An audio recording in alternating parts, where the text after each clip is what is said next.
ગામની શેઠ હવેલી વર્ષોથી ખાલી પડી હતી. એક જ વાર્તા ફરી ફરીને સાંભળવામાં આવતી. રાતે ત્યાં એક ગર્ભવતી સ્ત્રીના દુઃખદાયક ચીસો અને બાળકના રડવાના અવાજો સંભળાતા.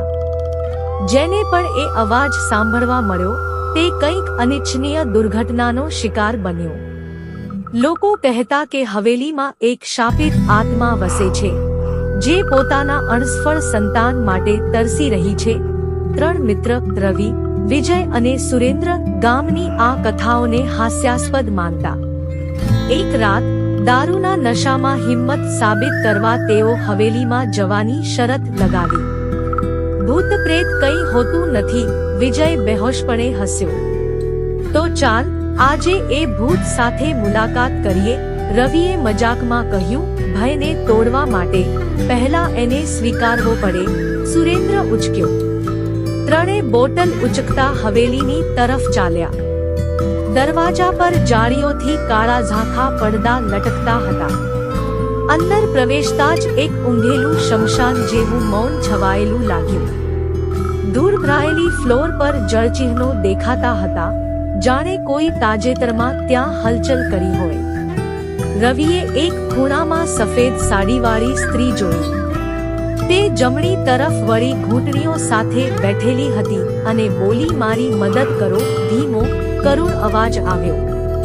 વિજય ટોર્ચ મારી તો સ્ત્રીનો ચહેરો દેખાયો. સફેદ ફાટેલું મોં, શૂન્ય આંખો અને મોટો ઉધેરાયેલો પેટ, જાણે ગર્ભમાંથી કંઈક ફાટી નીકળવા માંગતું હોય.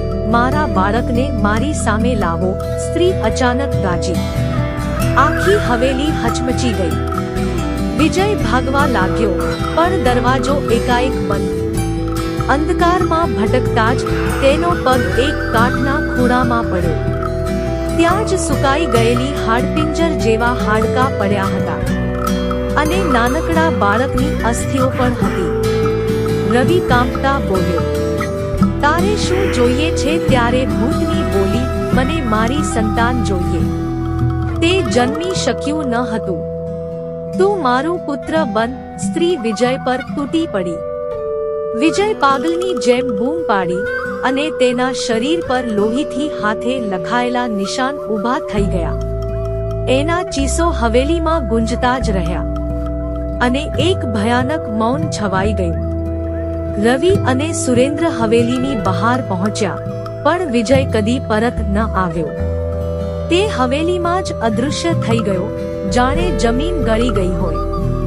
આજ સુધી જે પણ હવેલીની નજીક જાય, સાંજે બાળકોના રડવાના અવાજો અને એક સ્ત્રીના ઉગ્ર હાસ્ય સાંભળવા મળે છે.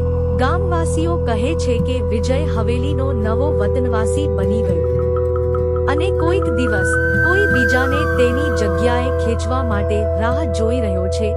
મિત્રો, તમને આ વાર્તા કેવી લાગી? સારી લાગી હોય તો અમારા વિડીયોને લાઈક, શેર અને ચેનલને સબસ્ક્રાઇબ જરૂરથી કરજો. અને હા, કોમેન્ટમાં જરૂરથી બતાવજો કે આગળ તમે કેવી વાર્તા સાંભળવા માંગો છો.